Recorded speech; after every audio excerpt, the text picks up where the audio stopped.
Ողջույն, այսօր տաղավարում հյուրընկալել եմ Երևանի պետական համալսարանի հայագիտական հետազոտությունների ինստիտուտի տնօրեն Վահրամ Պետրոսյանին։ Բարև ձեզ, պարոն Պետրոսյան, շատ ուրախ եմ ձեզ տեսնել մեր տաղավարում։ Պարոն Պետրոսյան, այսօր խոսել ենք ձեզ հետ մերձավոր արևելքից, ավելի գլոբալ իմաստով եւ ինչպես միշտ մերձավոր արևելքում բուրըն զարգացումներ են տեղի ունենում, որոշ ժամանակ առաջ Իրանում էր, Սիրիայում միաժամանակ, հիմա նորից Իրանի վրա թեպեցույցերը նվազել են կամ չկան, բայց քաղաքական ճնշումն է Միացյալ Նահանգների կողմից մեծանում։ Այս ամենը առաջին հայացքից կարծեք թե վերջին ժամանակներում մերձավոր արևելքում տեղի ունեցածի դոմինոյի էֆեկտն է, հա, դիցուկունակ 2023-ից, արդյոք դուք ձեզ համար ինչ պատկեր է ստեղծում եւ արդյոք մերձավոր արևելքում որակապես նոր վերադասավորումներ են տեղի ունենում։ Շնորհակալություն։ Ըստ էության մենք տեսնում ենք տեկտոնիկ տեղաշարժերը։ Մենք տեսնում ենք, որ գրեթե բոլոր տարածաշրջաններում եւ հատկապես մերձավոր միջին արևելքում եւ նաեւ եթե մենք խոսենք հարավային Կովկասում, մենք տեսնում ենք, որ եթե այստեղ կոմունիկացիոն, լոգիստիկ, անվտանգային համակարգի փոփոխություններ են տեղի ունենում, ապա այնտեղ նույնպես ըստ էության այն ինչ մենք տեսանք արաբական գարնան արդյունքում, այն իր ավարտը կարծես թե շարունակվում է մի գծով մեկ այլ դաշտում, Աբրահամյան ակորդներ եւ այլն, եւ այս դաշտում նաեւ մենք պետք է հասկանանք նաեւ ամերիկյան դիրքորոշումը, Իսրայելի դիրքորոշումը, ինչպիսի մերձավոր միջին արևելք են նրանք ցանկանում տեսնել։ Եվ եթե այդ տեսանկյունից ենք նայում, ապա մենք տեսնում ենք, որ որոշակի խնդիրներ կան, որոնք իրենց կարգավորումը դեռ չեն գտել։ Այն է, եթե մենք նայում ենք հակաիսրայելական ճակատի տեսանկյունից, ապա հակաիսրայելական դաշտում առկա էր ամենածայրահեղ հակաիսրայելական պետությունը Իրաքն էր։ 2003 թվականից այն դադարեց լինել այդպիսին։ Իհարկե, քրեականացվեց Իսրայելի հետ հարաբերությունների հաստատումը, սպասելիքները չարդարացան, այն է Իսրայելը թեկուզ քրդերի միջոցով ներազդել ներիրաքյան գործընթացների վրա չկարողացավ։ Եվ այս դաշտում Իրաքյանը այնուամենայնիվ դարձավ գրեթե այն ինչ ասում են կա այսպիսի գիրք արհեստական պետություններ, որ կարող են եւ չլինել։ Եվ Իրաքը այդ արհեստածինների մեջ է երբեմն մցվում, որ հյուսիսը քրդական կենտրոնը, այսպես սուննիական եւ հարավը։ Եվ այս դաշտում հակաիսրայելականը, բայց ամեն դեպքում վերացավ, այսինքն այս պետությունը թուլացավ եւ էական վտանգ չի ներկայացնում։ Մինչդեռ սա այն պետությունն էր, որ ավելի ծայրահեղական էր, քան Պաղեստինի ազատագրման շարժումներ, նույնիսկ այլ, ասենք, այն է պահանջում էր վերադառնալ 1947 թվականի նոյեմբերին 181 մասով Բանաձևին, ծայրահեղ։ Սա վերացավ։ Հաջորդը, որ կար, սիրիական կոնտեքստն էր, եւ սիրիական դաշտում Ասադների վարչակարգը կարծես թե էլի որդեգրել էր, թեկուզ եւ փոքրամասնություն սուննիական մեծամասնության կոնտեքստում, Իրաքում հակառակը, շիական մեծամասնություն, սուննիական փոքրամասնություն, բայց իշխում են սուննիները, այստեղ հակառակը։ Եվ այստեղ նույնպես մենք տեսանք, որ ի վերջո գնաց մեկ այլ սցենար, 1996-ին մոտ էին, Սիրիա, Իսրայել, այդ համաձայնագիրը մոտ էր, այդ բաց պատուհան, այսպես կոչված window of opportunity, այս պատեհության պատուհանից չօգտվեց կարծես թե Սիրիան, սցենարը փոխվեց եւ գնաց ռեժիմի տապալման կարծես թե սցենարը եւ մենք տեսանք, որ ի վերջո նաեւ Բաշար al-Ասադի ռեժիմը հեռացավ ասպարեզից։ Եվ այս դաշտում կարծես թե կոչենք դա շիադավան կիսալուսին, թե կոչենք դա դիմադրության այդ առանցք, ի վերջո գալիս է Իրանի գործոնը։ Էգզիստենցիալ սպառնալիք ներկայացնող պետությունների շարքում մնացել է ըստ էության Իրանը։ Այսինքն սա հստակ շղթայի մաս է։ Կարծում եմ այո, եւ յուրաքանչյուր երկիր ապահովում է իր եւ էգզիստենցիալ իրողություն, ինչպես ռեալ պոլիտիկի դեպքում,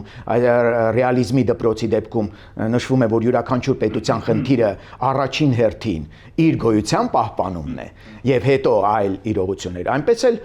եթե մենք խոսում ենք Իսրայելի մասին, ԱՄՆ-ի որպես Իսրայելը իր կենսական շահերի ոլորտում դիտող ավելին իր անվտանգության մաս դիտող պետություն, ապա խնդիրը լուծված չէր եւ այս դաշտում կուզենայի մենք դիտենք իրանական գործոնը եւ տեղաշարժերը, որ գոյություն ունեն եւ նաեւ հաշվի առնենք Բեգինի դոկտրինը, այն է մերձավոր միջին արևելքում չպետք է լինի միջուկային պետություն բացի Իսրայելից։ Եվ այս իրոք նախկինում կար, որ այլ պետություն, որ թշնամական է տրամադրված, բայց գիտեք, որ հնարավորություն պլյուս մտադրություններ սպառնալիք է, դրանցից մեկի բացակայությունը վտանգ, բայց այն տարբերությամբ, որ մտադրությունները ավելի կարող են փոխվել եւ կարևորը ռեսուրսն է։ Այս պահին ունի մտադրություն թե չունի Իրանը, ասենք սպառնալիք է ներկայացնում եւ դա կարող է ուղղվել։ Բայց ներուժը անկասկած ներուժը կարևոր է, ներուժը ավելի կարևոր է, քան մտադրությունը, որտեղ մտադրությունը միշտ կարող է փոխվել։ Այսօր կարող ես մտադրություն չունենալ հարձակվելու, ռեսուրսը ունենալով կարող ես մտադրությունը փոխել։ Եվ ահա այս դաշտում ես կուզենայի դիտենք նաեւ որպես մեծ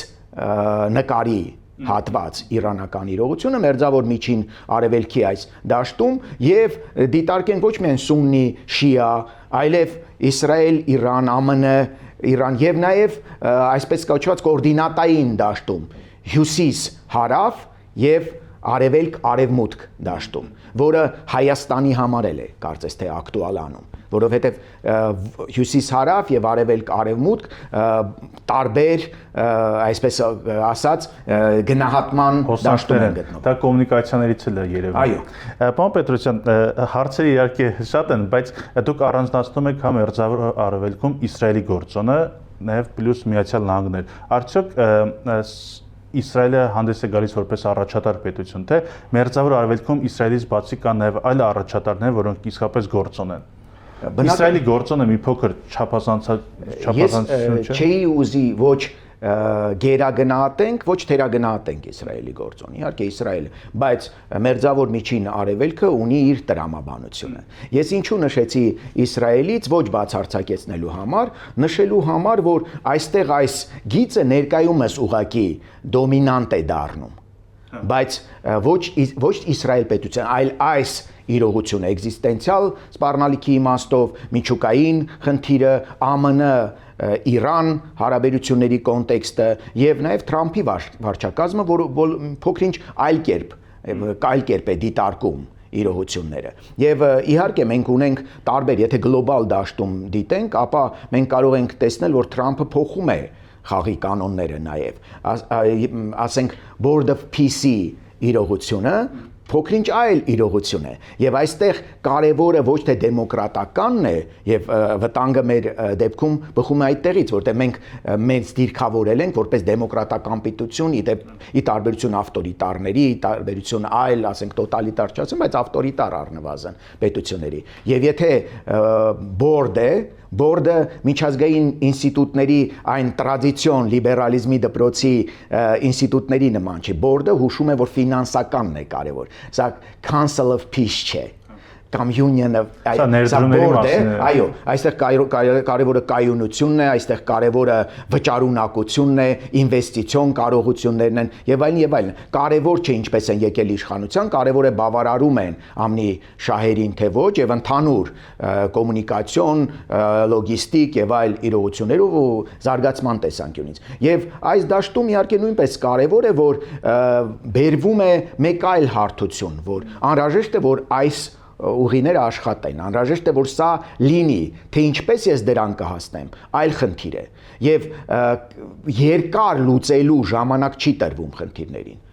Արագ եւ արդյունավետ։ Սա կարծես թե կարճաժամկետ նաեւ սխեմաների, ինվեստիցիաների իրողություն է։ Ոչ թե պատահական չէ, որ այդ բորդում հիմնական արաբական աշխարհի։ Այո, եւ այս դաշտում, բայց ես կուզենայի շեշտել մի քանի տենդենսներ կան մերձավոր միջին արևելքում։ Տենդենսներից մեկը ինտեգրացիոն տենդենսն է, որը անչափ կարևոր է, դեռ չի ավարտվել, եւ նույնիսկ եթե մենք վերցնենք Շիմոն Պերեսը նշում էր New Middle East-ի իրողությունը, որ կարող է դառնալ Եվրամիության նման իրողություն, հեռու են այդ օրերը, բայց չի արգելվում համենայն դեպս երազել կամ ծրագրավորել այդ իրողությունները եւ այնքան էլ անիրական չեն նշեմ։ Կան, ասենք, ավտորիտարիզմի այս իրողությունը, եթե դուրս է գալիս եւ պահանջը դա չի, ապա Board of Peace-ը նույնպես աշխատում է։ Կարող ենք մենք նշել նաեւ իհարկե Թուրքիայի որպես հեգեմոնի հայտ գալը, որովհետեւ երբ թուլանում են հարևանները,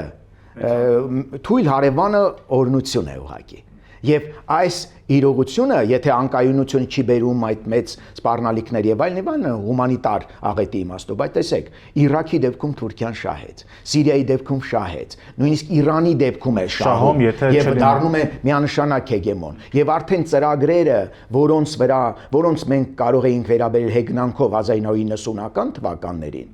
այժմ միանգամայն նորմալ են դիտվում։ Նույն թրիփի իրողությունը, թուրքական այս գիծը 3+3-ի այդ իրողությունը եւ այլն։ Իրողություններ կային, որ կարող էին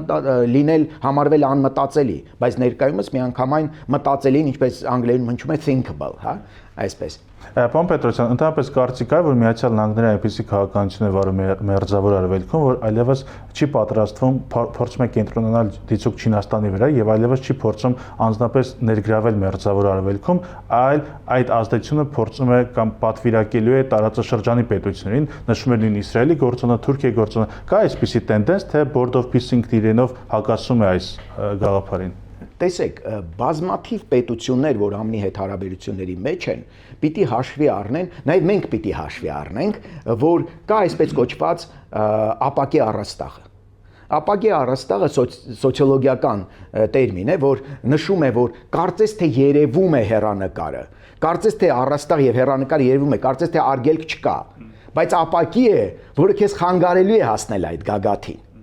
Եվ ամրության տեսանկյունից եւ այլն։ Կա նաեւ ասիացիների դեպքում, բամբուկե առաստաղի իրողությունը, որ միջին օղակում շատ են, բայց երբևիցե առաջատար դիրքերի միջազգային կառույցներում թույլ չի տրվում։ Լավ աշխատող է միջին օղակի, բայց ապակե առաստաղի ֆենոմենը շատ կարեւոր է եւ կարեւոր է նաեւ ինքնախապեյության մեջ չընկնելը։ Դա անչափ կարեւոր է։ Ինչ նկատի ունեք։ Այսինքն դու չգերագնահատես քո հնարավորությունները ԱՄՆ-ի հետ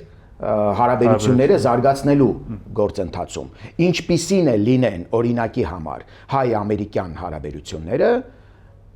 թուրք-ամերիկյան հարաբերությունները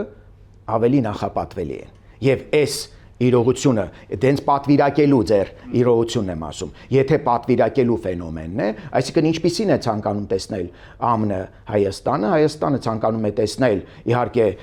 կոմունիկացիոն լոգիստիկ սխեմաներում ինտեգրված, կայուն, բայց եւ Թուրքիա, Ադրբեջան այդ սխեմաների մեջ էլ որոշակի ինտեգրված պետություն։ Եվ սա նույնպես կարևոր է հասկանալ նա ինչ է ակնկալում։ Իհարկե, եթե մենք ասենք, կարող ենք ասել, կարևոր չէ, նրանք ինչ են ասում, կարևորը մենք ինչ ենք անում, բայց մենք չենք կարող անտեսել այն, ինչ մեզնից, ինչպիսին են նրանք տեսնում մեզ։ Եվ այս դաշտում, օրինակ Իսրայելը մեզ տեսնում է որպես կարևոր, իհարկե, օղակ, բայց օղակ, որ դեռևս պահեստայինների նստարանին է նստած։ Սա cost benefit տեսանկյունից, ծախսեր եւ շահույթ տեսանկյունից ավելի ծախսատար է, ավելի շատ կորցնում ես Հայաստանի հետ հարաբերությունների խորացման կոնտեքստում, քան ձեռք ես բերում։ Որովհետեւ Ադրբեջանի կոնտեքստը կա, Ադրբեջան-Իրան կոնտեքստը։ Այո, իհարկե իրանական ճակատում, երբ մենք հաշվի ենք առնում, որ արդեն իսկ բառացիորեն վերահսկում են Իրանի տարածքը Ադրբեջանի։ Այդ մասին քիչ են խոսում, իհարկե հերքումները շատ են, բայց ամեն դեպքում դա մենք նշենք, որ 70% սպառազինության Ադրբեջանը շուկա է, Ադրբեջանը նաև էներգետիկ նավթի առումով ասենք, եթե մենք նշում ենք, որ 60%-ից մոտ 40-ից 60%-ը ներկրում է Ադրբեջանից, բացի այդ էլ 70%-ը զենքի վաճառում էր Ադրբեջանին մի պահ եւ այս կոնտեքստում իրանական ճակատում որքան կարեւոր է բազմաթիվ նոր օդանավակայաններ են կառուցվել, որոնք այդ թվում Ղարաբաղում եւ այս դաշտում մենք եթե նայում ենք, ապա թրիչքային ուղին ծանր ինքնաթիռների համար է եւ բազմաթիվ առումներով կարող է նաեւ լինել մեկնակետ Իրանին հարվածներ հասնելու համար։ Իսրայելի հետաքրքրությունը Կովկասում միայն այդ գործը։ Իսրայելը հաշվի առնում բոլոր գործոնները, բայց եթե մենք դիտում ենք հիերարխիկ դաշտում, ապա եթե հիպոթետիկ ասենք, որ Ադրբեջանը իր գործընկերների դաշտում 6-րդ տեղում է, ապա Հայաստանը 23-րդ։ Այս պոտենցիալ, այսինքն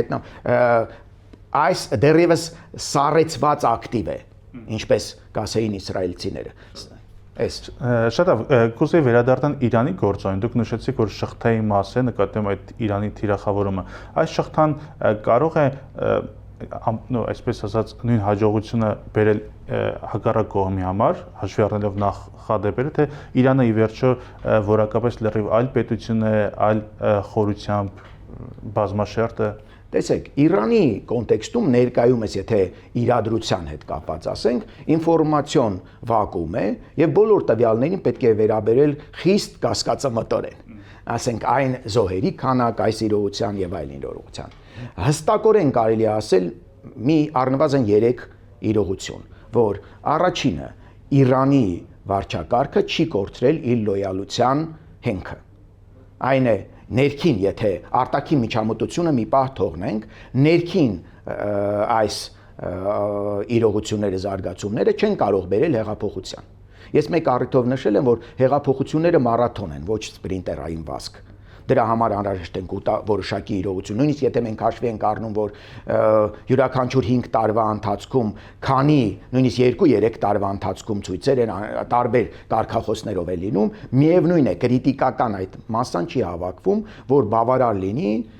հեղափոխություն իրականացնելու համար։ Դա կարևոր է, լոյալության դաշտը դա եւ իսլամական հեղափոխության պահապանների կորպուսն է եւ բասիջների իրողությունն է եւ ընդհանրապես նույնիսկ էթնիկ փոքրամասնությունների դեպքում, եթե մենք ասենք Իրանում էթնիկ փոքրամասնություն չեն ընդունում, որ գոյություն ունեն, ազարիները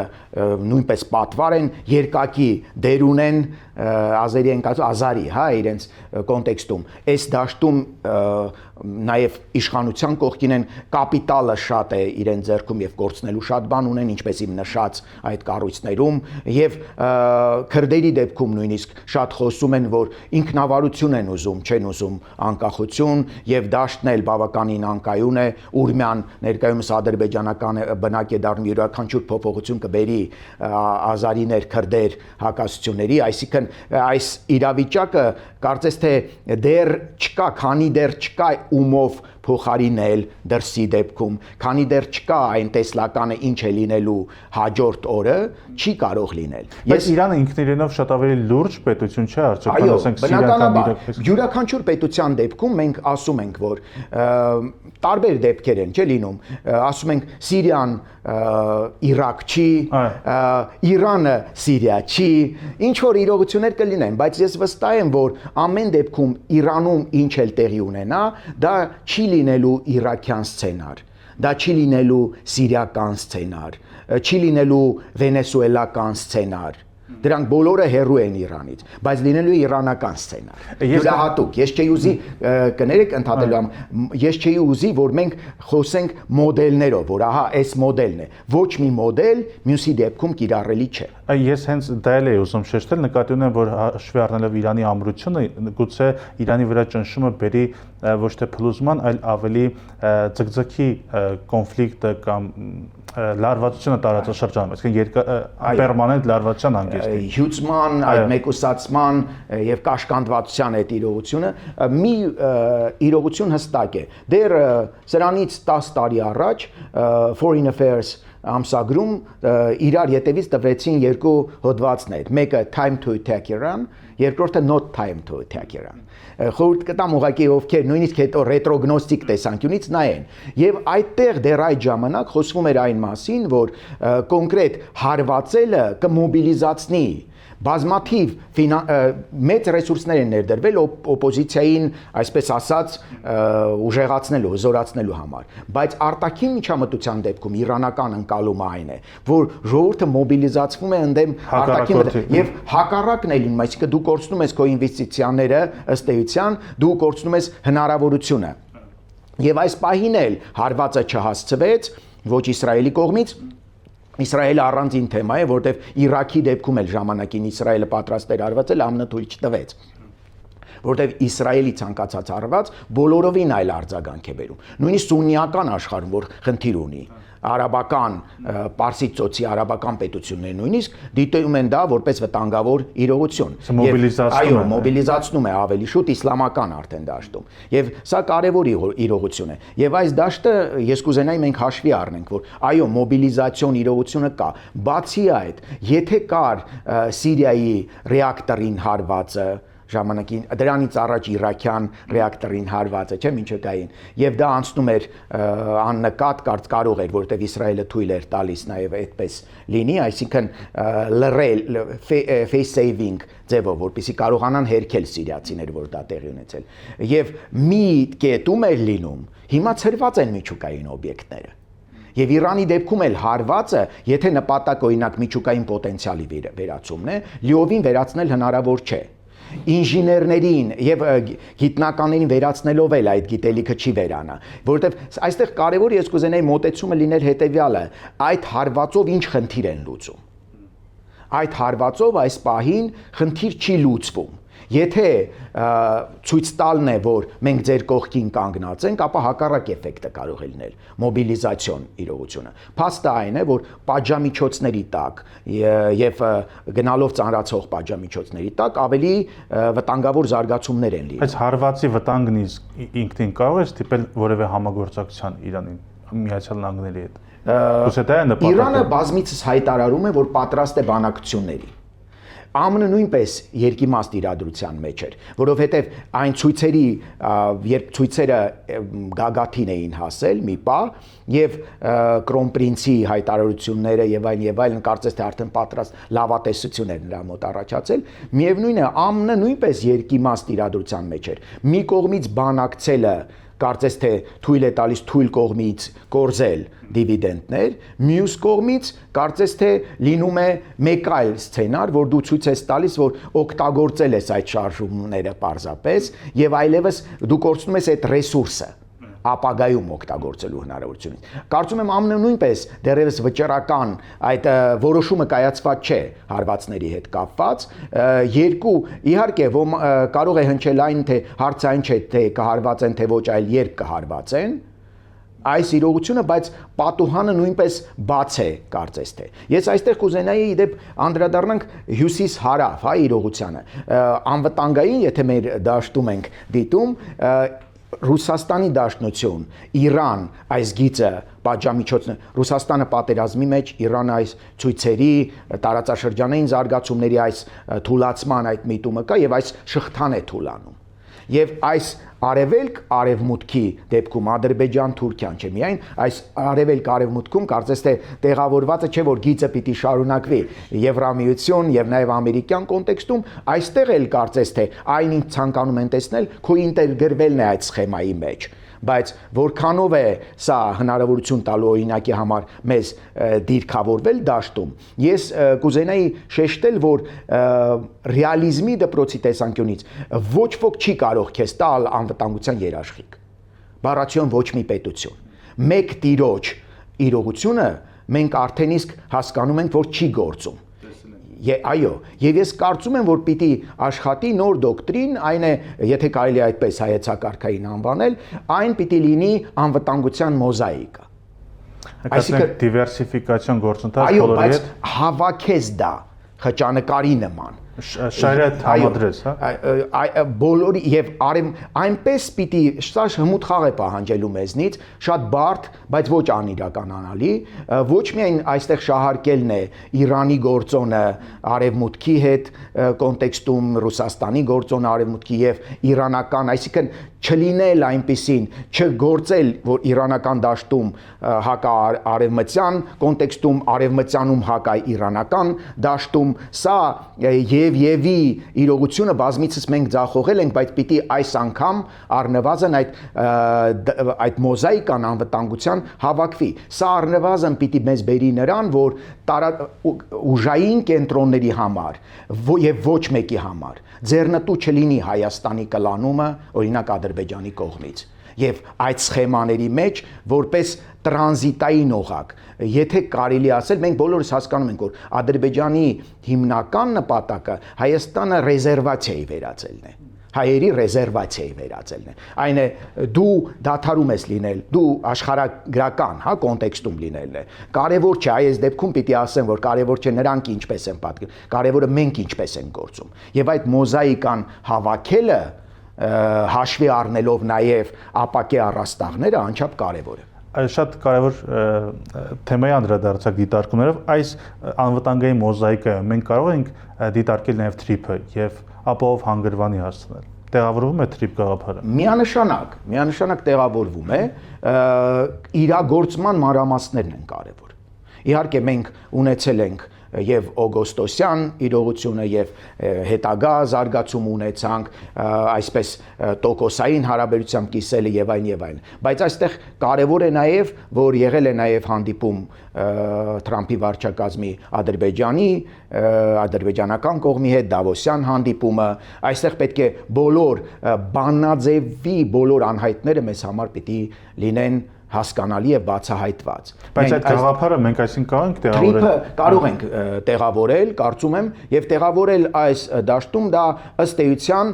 քո սուվերեն տարածքով անցնող եւ դու ակտոր լինելով եւ միջազգային, այսպես կոչված վերահսկողության տակ երաշխիքները պիտի ոչ ոք քեզ չի տալիս անվտանգության երաշխիք։ Դու ձեռք ես բերում դա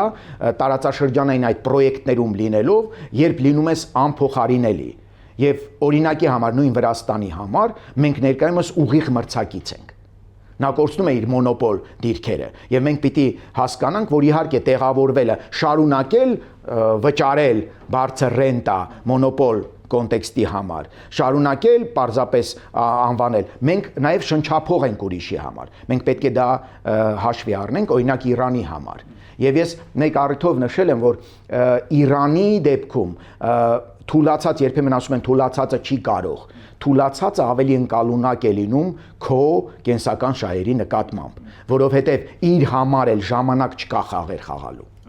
Եվ նա կարճ ժամանակում պիտի հաշվի առնի տուր եւ առ այս կոնտեքստը ավելի արագ է աշխատում, քան սովորական հանգիստ ալգորիթմների գործնական հարաբերություն։ Նա դիտում է, որ դու էլ իր համար շնչափող ես, դու էլ իր համար, չէ՞ որ Իրանի համար կարող է ձևավորվել պատ եւ այս պատը փակի իր հյուսիս հարավ ճանապարհը։ Եւ այստեղ մենք իհարկե գործոն ենք, բայց չհերագնահատենք, բայց եւ չգերագնահատենք մեր հնարավորությունները։ Շատ լավ, պարոն Պետրոսյան, չեմ կարող չհարցնել քրդական գործոնի մասին, ձեզ նաև հատկապես որպես քրդագետի, նաև այս վերջերս ինչ որ կատարվում է Սիրիայում, օղակը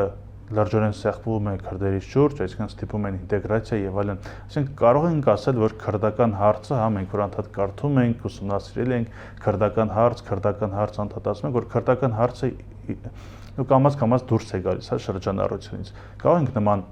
ենթադրություն անել։ Շնորհակալություն։ Կարծում եմ քրդական հարցը միշտ եղել է ու կլինի, որքան էլ մի քիչ իմպերատիվ հնչի դա, խնդիրը այն է, թե որ չափով կօգտագործվի։ Ուղղակի քրդական խնդրի դեպքում գագաթնակետը 2017 թվականն էր, երբ Իրաքում անկախության հանրաքվե անցկացվեց, գերագնահատեցին որոշակի ուժերը, այո, եւ հնարավորությունները պատկերացրին որպես հնարավորությունների պատոհան, բայց ռեալիզմը գերակշռեց եւ տարածաշրջանային պետությունները թույլ չտվեցին, միայն ԱՄՆ-ի իրողությունը։ Նույնիսկ Սիրիայում ինչ-որ հույսեր։ Բայց ես կուզենայի նշել, որ այնուամենայնիվ զարգացումները մեր մոտեցումը նույնպես պետք է լուրջ լինի, որտեղ շղթան սեղմում է ոչ միայն քրդերի համար, մեզ համար էլ է որոշակի օղակներ սեղմվում եւ մենք պետք է հաշվի առնենք քրդական խնդիրը Թուրքիայի ուշադրությունը դեպի հարավ շեղող գործոն էր։ Եթե դա դադարում է լինել, ապա բոլորս հասկանում ենք, որ կենտրոնանում են հիմնականի վրա։ Ինչպես ԱՄՆ-ն է հաճախ նշում, որ չի ցանկանում շատ կենտրոնալ մերձավոր միջին արևելքի վրա, արագ ուզում է լուծել եւ գնալ ինվեստիցիոն ու լոգիստիկ այս հաբերի ստեղծման իրողությանը, ասենք էներգակիրներն է, եւ որպեսզի զբաղվի Չինաստանով։ Եվ այս դաշտում անչափ կարեւոր է, որ սիրիականը մենք չպիտի թերագնահատենք, որտեղ միշտ տեսել ենք, որ Սիրիան յուրահատուկ մոդել ու պոլիգոն է։ հետագա զարգացումների համար։ Բերեմ օրինակ, այստեղ է որ փորձարկվեց Ռուսաստան-Թուրքիա համագործակցությունը, ազդեցության ոլորտների բաժանումը, այստեղ է որ փորձարկվեց վարձկանների ինստիտուտի կիրառումը եւ դեռ շարունակում է Թուրքիան այնտեղից վարձկաններ զինվորագրել, պոտենցիալ կարող է, պոտենցիալը կա, որ զինվորագրի եւ օգտագործի։ Այստեղ է որ գնում է էթնիկ զտումների իրողությունը, նաեւ քրդական էթնիկ զտումները, սկզբում արաբներ, հետո կլինի արդեն թյուրքական իրողությունը։ Սա շատ կարևոր կոնտեքստ է, բայց քրդերը այստեղ քայլ առ քայլ նույնպես կորցնում են իրենց դիվիդենդները, եթե Թրամփի լեզվով ասենք, հաղթաթղթերն են։ Այսինքն դադարում են քաղաքական գործոն դառնալ։ Օրինակ տեսեք Թուրքիայի PKK-ի ճակատագիրը չեն դադարում գործոն լինել, շարունակում են գործոն լինել այլ սխեմաներում։ Այսինքն ներկայումս սիրիական ռեժիմի համար, օրինակ քրդերի հետ համաձայնության գնալու հեռանկարը տակտիկական է, ոչ ստրատեգիական։ քրդերի համար, թե Սիրիայի իշխանությունների համար։ Տակտիկական է, այս փուլում անհրաժեշտ է որպեսզի մտցնեն սխեմայի մեջ տեսնելու համար զարգացումները եւ